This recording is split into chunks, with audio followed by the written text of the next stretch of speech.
So here the hub has been cleaned out, and I'm trying to figure out the best way to put in the new Timken seal. They sit pretty deep, and so it's kind of important to put in some detergent or something and then find something about the right diameter to help press it in.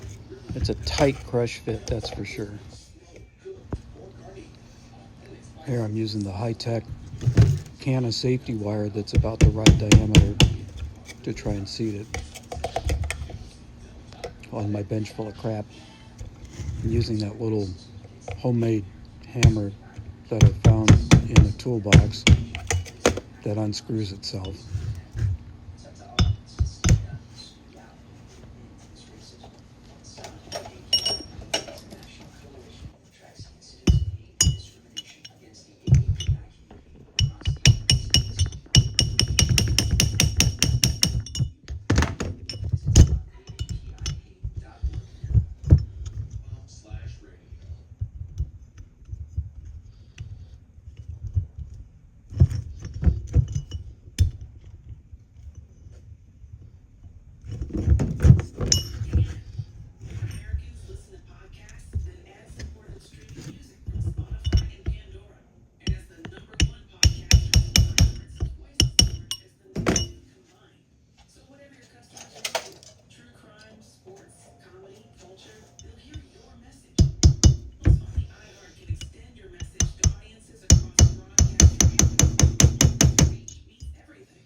So I finally gave up and switched to the odd brass scale weight that I inherited from my grandpa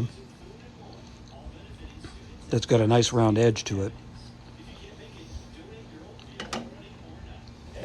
And you can see I'm using the spec Harbor Freight 2.5 pound hammer that was on sale.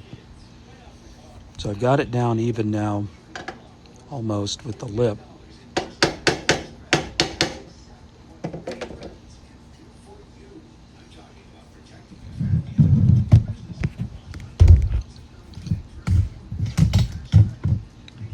I'll move the camera here a little bit.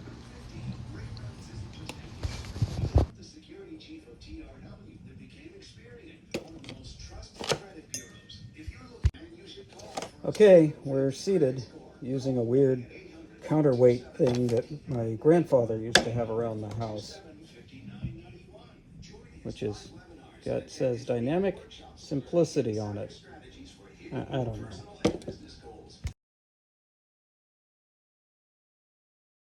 Okay, we're back to this nonsense in Gassie's garage.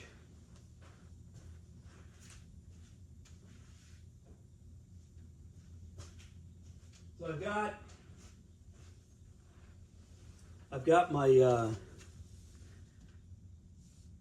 replacement wheel bearings in the freezer to shrink it a little bit best I can. Luckily it's like 95 outside, so the hub's out in the beautiful sunshine. I've got my freaking 1 7/8" impact, which is overkill, but whatever. And I gotta get my 3/4 adapter, but I think I'm ready to take this hot mess apart. So enjoy the chaos that I rain upon myself.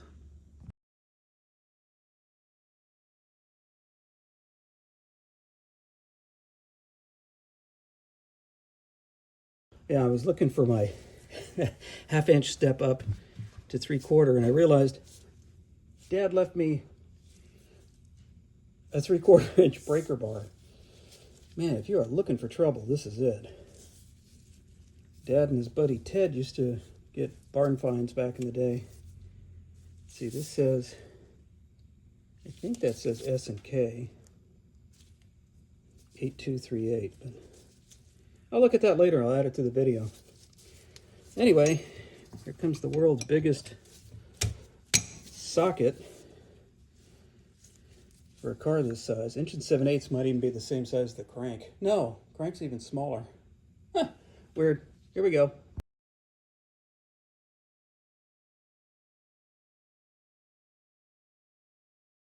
It was a little disturbing how easily that came off, but you know, you're the Hulk when you have 3/4 inch stuff, so maybe I'm a hero.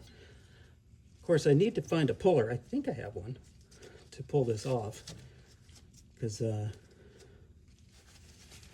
yeah, it's a bit of a press fit. But yeah, look at this. You can see the hub and hear it. It's moving like 1/4 inch. Maybe 1/8 inch, maybe 1/16. I don't know. Moving too damn much to be safe, that's for sure. All right, I'll have to find a puller. Luckily, about 500,000 years ago, I was a parts guy and used to buy stuff at a really good discount. So I've got a 3-jaw. I'm just trying to figure out the setup, and I think it's going to work super good. This way, with the hook that way, we'll do all 3 jaws. And I'm going to find something in the center here that won't bugger up the axle threads. Here we go! Good times. Of course, one of the joys of moving so many times is that you very carefully put things away, There's no nuts for this puller, so now I gotta diddle fritz around and find probably 1/4 20s in my vast tubs of hardware and extra pants and oh yeah, and a sprinkler valve. I will not film that. Well, the nut hunt, get it, was actually pretty easy. Strangely enough, I mean, 1/4 20s are not exactly difficult, but I don't know if this thing's gonna have the spread. Nope. Fail blog. I don't think so. No, because that'll pull it a cattywampus. Maybe we'll go down there. You know, this is the shitty part, right? You gotta fiddle around with a million different things, but ultimately, she ain't big enough. What I really need is like a steering wheel puller that'll go on here. Keep hunting.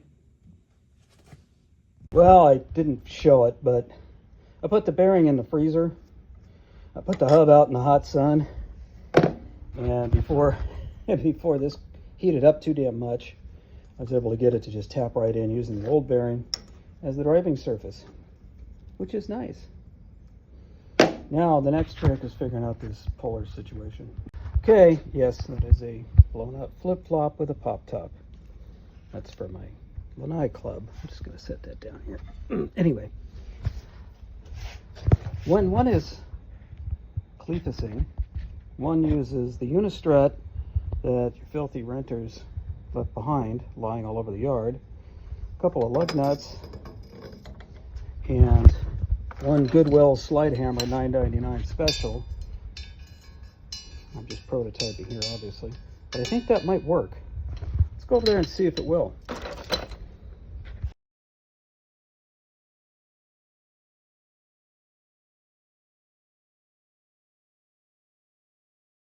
Okay, I'm not gonna lie. That was some work, but it actually worked. I am pleasantly surprised. Even though the new parts fell off the side. Anyway, ain't that some hillbilly shit right there? Yay! Now here's my biggest concern. No, not the lint. My biggest concern is, did the bearing spin on the axle hub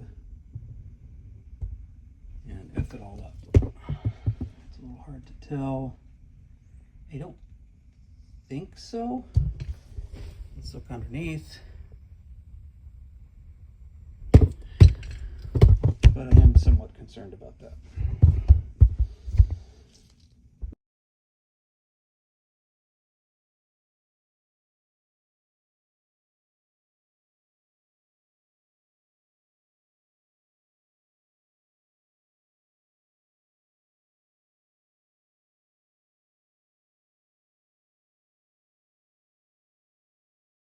Well, I don't think that it's spun, so that's good. And it is a taper fit, and it started to kind of resist when I put the old one on. Splice in the,